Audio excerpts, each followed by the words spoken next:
the parties and all of that stuff? Remember that? Remember when he was talking about that, right, y'all? So when he was talking about that, telling the truth about what goes on at these Hollywood parties and stuff like that, that's when it started for Cat Williams. He was at the height of his career. But one thing you have to understand about Cat, we genuinely love Cat. Cat has genuine fans. We genuinely love him. Because not only will Cat Williams talk shit about Kevin Hart, he'll go do a U.S. tour and still talk shit about Kevin Hart. You ain't funny. He says it all the time. It's hilarious. It's hilarious. But remember when Kevin Hart was considered, like his star was rising, everything was rising, and Cat Williams came out of nowhere like, boy, you an Illuminati puppet and you know it. You know it. Get them white people hand out your ass. Don't do this, don't do that. Remember that? He was like, this my jet. This code is real. This is my stuff. This money is mine. So, what Cat Williams did, Cat Williams got on an Atlanta morning show. I forget the lady's name, Wanda. Y'all know, it's all over the internet, so y'all will be able to see it. But he gets on the morning show, right? And he's talking about what's going on. He's supposed to be promoting his show. So he starts to, now rumor has it that the female host of the show is always ragging on Cat Williams. Like, she's always ragging on him, okay? Like, always ragging on Cat Williams. So therefore, he's going to get her back today. That was his MO. So when he starts talking, he initially starts talking about the Netflix deal. And he's like, it's irritating to me that this is what happened. But you have to understand that, Monique tried to pull it out saying, oh, you bias and you this and you that. And they gender bias and female bias and color bias, blah, blah, blah, blah, blah. And Cat Williams cleared that up. He said, first of all, Netflix paid me $2.1 million, blah, blah, blah, blah, blah, $2.44 million as of recently for the Pimp Chronicles. And that's just due to Atlanta. He shouts out to Atlanta. He's talking about that. He's like, people think I'm from Atlanta, but I'm really from Ohio. So then he goes and he's all like, and just FYI, Netflix don't call you. You call Netflix. So the way Monique was trying to, pour it all out. And then he started talking about Tiffany Haddish. He said he got really upset with the way the industry is doing Tiffany Haddish. Because guess what? You can't name one Tiffany Haddish stand-up that you like. You can't name one Tiffany Haddish joke. You can't name one Tiffany Haddish anything that you can relate to. Because why? Because she hasn't had to do any of that yet. Tiffany Haddish has not had to do a stand-up. But, excuse me. She surpassed all of these female comics that have been on the road, black female comics that have been on the road doing what they need to do, especially Monique. She's a legend. She surpassed her because of the industry. And then he started to talk about, and he said, you don't know it. However, then he says, and to be a comedian, you can't look good. Tiffany Haddish, you either going to get somebody that looks good that's not funny, or you're going to get somebody that's really funny that's not attractive, that makes it. And he was like, that's why you got the Lil Rels and the Kevin Harts and the this and the that. These are the guys that bitches would never date, for real, ever. They would never truly date them. So that's why they're famous. And I said, wow. Whoa, I'm sorry, y'all. I got the hiccups. My bad. I said, wow. So then after that, then he goes into really, truly attacking Wanda. I think that was her name, the V103. He really starts attacking her. And then moving forward, he goes in, and the husband of the radio show host, goes and pulls a gun out on Cat Williams and really just tries to rough him up and do all this crazy, foolish stuff to him just because of a bunch of jokes. But the jokes were funny, but they were very personal. They were very personable. But what was funny is that Cat is such a professional, and you don't screw with comedians. He never once called her a bitch, never called her a whore. He just made fun of the things that she was saying. And she was trying to, talk about his sexuality, talk about his hair, just all types of foolishness. It was kind of interesting to me how he was coming at her, but it was like a personal attack, and I can definitely say that. But after that, then you have video footage of Kevin Hart. Oh, you're a hater. You're just such a hater. My star is going to rise regardless. Shouts out to my little sister, Tiffany. I remember when, just trying to big up Tiffany Haddish. Positivity always wins. Love is this, love is that. I said, but that's not what we're talking about.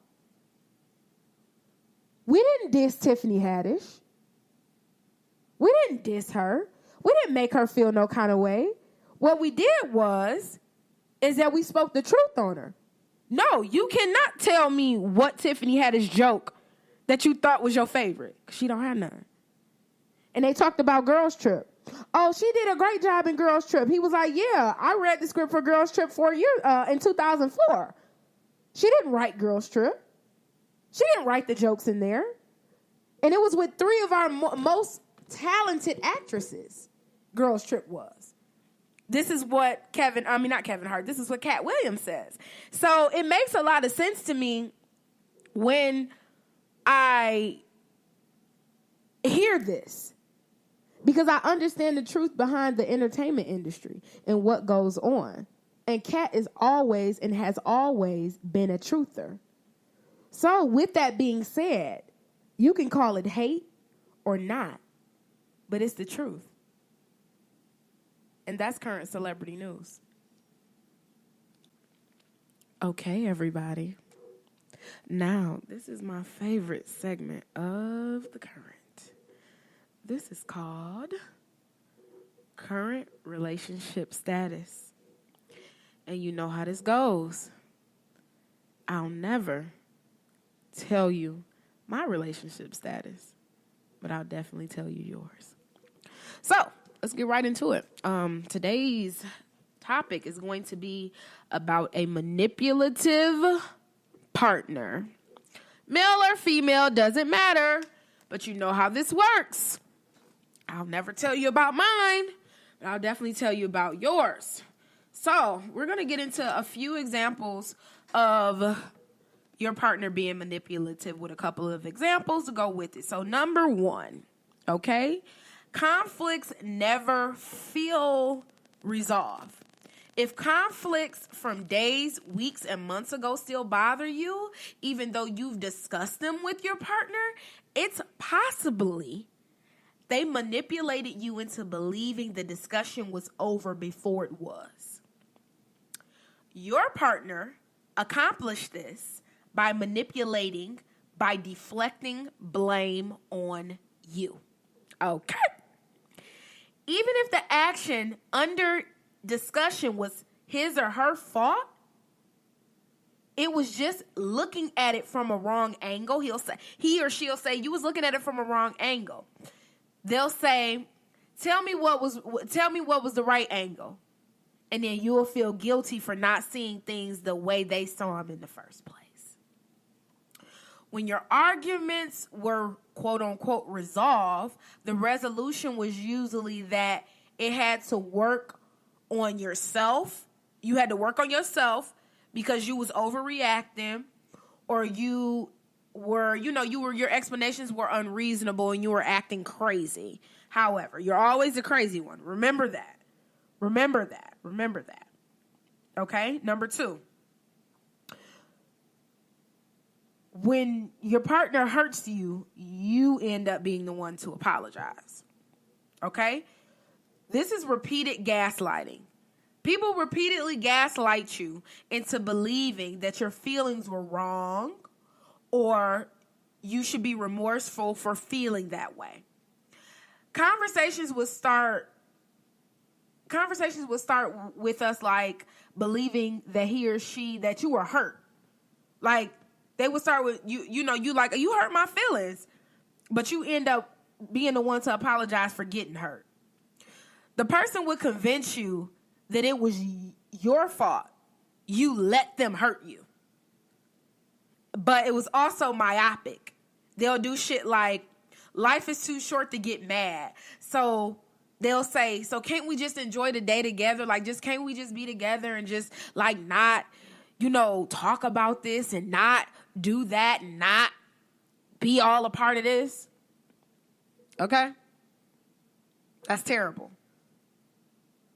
Naturally, what you're going to do, you're going to cry and think about it so much and think about how you love your significant other and that you hated to taunt the precious time together. And you would think about it and then you would be refraining from the situation that happened. Now you will hug it out and then you'll end up apologizing for being so petty, talking about what bothers you. Okay?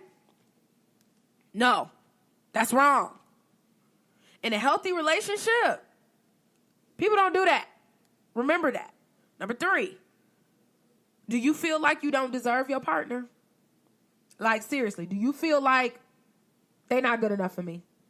If someone makes you feel like that you're the source of conflict and convinces you that your shortcomings are, just making them upset, and as your partner is telling you that it is it's like you just can't get over it. Like you seriously just can't get over getting angry, and it's your choice that you were hurt by them and you like being like you don't deserve them because you're acting up. Like you're upset. You don't deserve me because I'm just such a great person, And you won't bring up conflicts because they brainwashed you into thinking that you don't deserve them. So as long as you keep fussing at them about the stuff that they're doing, you are just like, just wrong. You terrified to talk to him about stuff because you don't deserve them. So you just squash the negative feelings and try to move on and not talking about it because you don't want to feel like you don't deserve them. Okay, number 4, you've done things that make you uncomfortable to avoid conflict. Okay, listen. Manipulation occurs when someone tries to force you out of your comfort zone and to talk about going into a spontaneous trip and I'm not talking about like going into a spontaneous trip or trying new food. I'm talking about like degrading your physical, emotional, and financial boundaries, okay? Manipulative people have sneaky ways of making their partners think that their comfort zones don't matter. Some partners choose this method and they like to concede, convince people that my comfort zone or your comfort zone period just wasn't reasonable and that you're being disrespectful by not doing what they want you to do. And you're not listening and you're not doing what you wanted to do. And the first boundary that the person coaxes you into is just to cross the lines like the standard of safe sex. That's manipulative. Like taking off the condom while y'all having sex when you know you don't want to get pregnant. Something like that. Like that's terrible. The person that keeps saying like he would make appointments but never do it. He'll eventually confess to the doctors that he was anxious or he told me that he had an unprotected sex one time and then now the girl has an STD. Something like that. It's just crazy. It's just crazy. It's just really, really crazy. And then that's how it's just weird. Okay, number 5. They don't answer your questions directly. Your partner, I'll tell you this. I had a person that once taught me this trick for job interviews, okay? If someone stumps you with a question, he says, change the topic. Talk about how passionate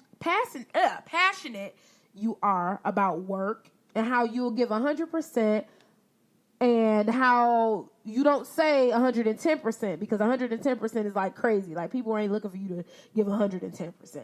But by the time you're done with the interview, they won't remember what you asked anyway. So, however, that's a way to like manipulate your way out of stuff.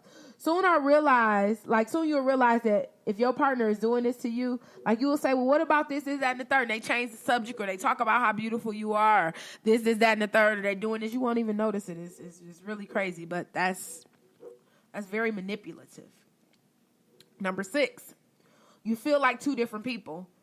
1 minute you'll be complaining about your partner to your friends and your family, and then the next you'll be defending him against their claims that he wasn't good enough for me. 1 minute you'll vow to change your ways and hold him to a lower expectations, and you'll be doing different things and all of this other stuff, and you're like, well, I don't know, and you're defending this and defending that. Your person has manipulated you into defending bullshit.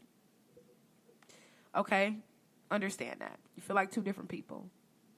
Period. Then number 7, last but not least, they manipulate your beliefs about